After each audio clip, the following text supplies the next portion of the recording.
মৈনাকদাকে কি আমরা একটা শেষ সুযোগ দিতে পারি? দিদির মুখ চেয়ে, বাচ্চাটার মুখ চেয়ে। দেখো, তুমি তো এবারে গুরুজন, তাই সিদ্ধান্ত তোমারই। আমি শুধু একটা অনুরোধ করছি আর কি।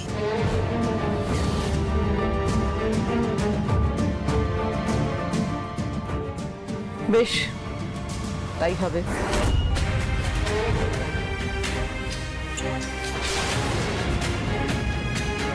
তোর যখন মন চাইছে মৈনাকে একটা শেষ সুযোগ দে।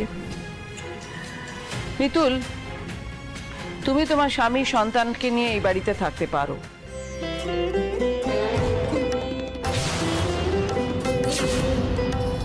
কিন্তু কিন্তু একটা কথা মাথায় রাখবে, পুতুলের অনুরোধে তোমাদের আমি একটা শেষ সুযোগ দিচ্ছি। এই সিদ্ধান্তের মর্যাদা তোমরা রেখো। মাঠান মাঠান মাঠান, আপনি আপনি মহান, আপনার মতো মানুষ হয় না। আমি তো বলবো আপনি মানুষই নন, আপনি আপনি দেবী।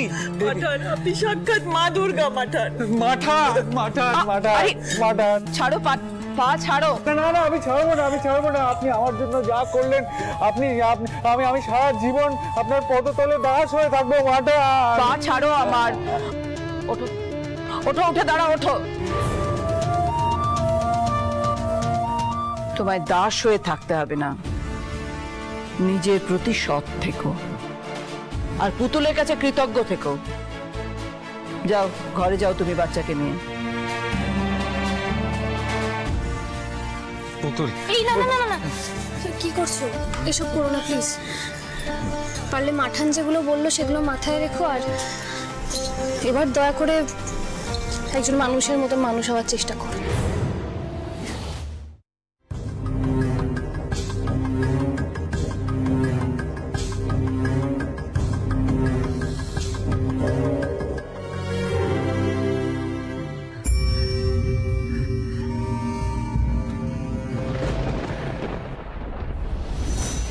এটা পুতুল কি করলো? আবেগের বশে আদৌ কি ঠিক সিদ্ধান্ত নিল?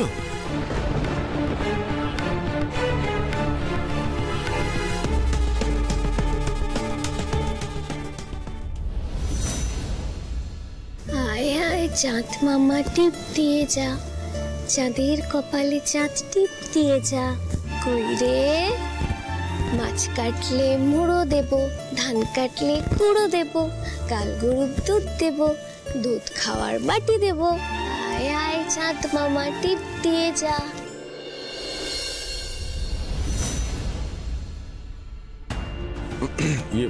বলছিলাম, তুই কি ব্যস্ত? পুতুল, ভেতরে আসবো? মা, তুমি আবার দরজায় দাঁড়িয়ে অনুমতি চাইছো আসবে কিনা? এসো, ভিতরে এসো। কি হলো? তুমি এখানে দাঁড়িয়ে আছো কেন? ভেতরে এসো, এসো।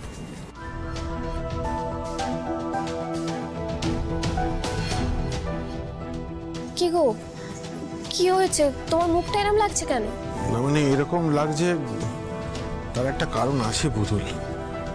তুই যেটা করলি সেইটা আমি বা ময়ূক কেউই মেনে নিতে পারছি না। আমরা সবাই জানি যে তোর তোর দয়ার শরীর, সবার উপরেই তুই মায়া করিস। মিতুল তোর নিজের দিদি, তুই ওকে স্নেহ করিস, ভালোবাসিস, ওর ওপর মায়া করলি, প্লাস ওর এই সময় একটা বাচ্চা হয়েছে, তাই তুই ওকে এ বাড়িতে আশ্রয় দিলি। এই অবধি ঠিক আছে, কিন্তু কিন্তু এরপর তুই যেটা করলি পুতুল, সেটা তুই মহিনা কেউ এরকম একটা অসভ্য, একটা ছোট লোক, নির্লজ্জ ছেলেকে তুই তুই এ বাড়িতে কি করে থাকতে অ্যালাউ করলি? ব্যাপারটা আমারও ভালো লাগেনি পুতুল। মৈনাক মুখে যাই বলুক, ওর মতো অমানুষ এত সহজে শুধরে যাবে এটা হতে পারে না পুতুল। তুমি ঠাম্মিকে এইভাবে অনুরোধ না করতে, ঠাম্মি কিন্তু মৈনাককে বাড়ি থেকে বার করে দিত। আর মৈনাক এই বাড়িতে রয়ে গেল না শুধুমাত্র তোমার জন্য, আর এটা আমি কিছুতেই মানতে পারছি না পুতুল। দেখো, আমিও জানি যে মৈনাকটা মানুষটা একদম ভালো নয়, কিন্তু আজকে যেভাবে কান্নাকাটি করছিল না, ওর মেয়েকে ছেড়ে যেতে ওর কষ্ট হচ্ছিল, তাই জন্য আমি। নাটক করছে, ও নাটক করছে পুতুল। তুমি ওর কুমিরের কান্না দেখে ভুলে গেলে। শোনো, মৈনাকের বাচ্চাদের প্রতি কোনো দয়া মায়া নেই। আমি আমি মুখে কোনদিন বলিনি, কিন্তু আমার স্থির বিশ্বাস তোমার ওই সিঁড়ি থেকে পড়ে যাওয়ার পিছনে না মৈনাকের হাত ছিল। কিন্তু আমার কাছে তো কোনো প্রমাণ নেই, আর প্রমাণ নেই বলে যে আমার সন্দেহ মিথ্যে এটা আমি মানতে পারছি না পুতুল। আর যে এই কাজটা করতে পারে সেই পাষণ্ডকে তুমি এই বাড়িতে থাকতে দিলে, যেখানে বাড়িতে দুটো দুধের শিশু রয়েছে। আমার না খুব অস্থির লাগছে। তুমি কি করে এরকম একটা সিদ্ধান্ত নিলে বলো তো? তুমি প্লিজ এরকম অস্থির হয়ে না। তুমি একটু বসো, একটু বসো। এরকম করো না। দেখো বরকা, আমি তোমাকেও বলছি, আমার ভিতর থেকে যেটা এসেছে, আমার যেটা মনে হয়েছে, আমি সেই বুঝে একটা সিদ্ধান্ত নিয়েছি। এবার সিদ্ধান্তটা ভুল না ঠিক এটা এক্ষুনি বলাটা খুব মুশকিল, জানো তো। আর একটু সময় লাগবে। মৈনাককে তুমি এত দিন ধরে দেখছো, হ্যাঁ? তারপরে তোমার মনে এরকম কথা বলছে, হ্যাঁ?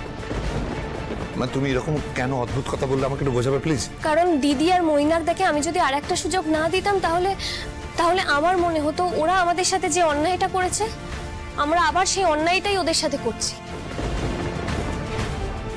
ওরা আমাদের সাথে খারাপ করেছে বলে আমরাও তাই করব? না না, তা আমি করতে পারবো না। আমার শিক্ষা, এই বাড়ির শিক্ষা তো সেই কথা বলে না। তাহলে তো ওদের সাথে আমাদের আর কোনো পার্থক্যই থাকে না। ময়ূক, পুতুল কিন্তু এটা ঠিকই বলেছে। মানে ইনফ্যাক্ট সরি পুতুল, এইভাবে আমি ভেবে দেখিনি ঠিক। বরকা, আমি পুতুলের কথা কনভিন্স নই।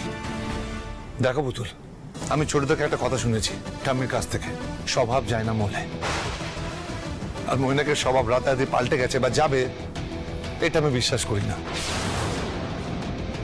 এখন হাত থেকে তীর বেরিয়ে গেছে, আর ভেবে কোনো লাভ নেই। কিন্তু এরপর যদি দেখি এই বাড়িতে মৈনাক আর কারোর ক্ষতি করার চেষ্টা করেছে, সেদিন কিন্তু আমি নিজে ওর ঘাট ধাক্কা দিয়ে বের করে দেবো।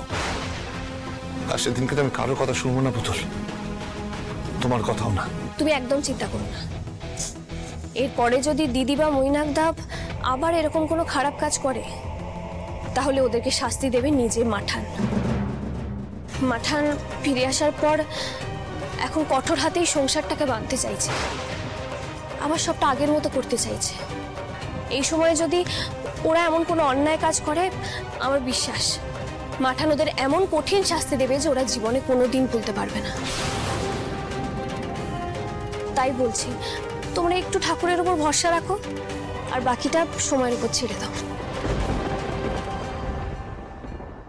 তোর জন্য দিয়ে দাও।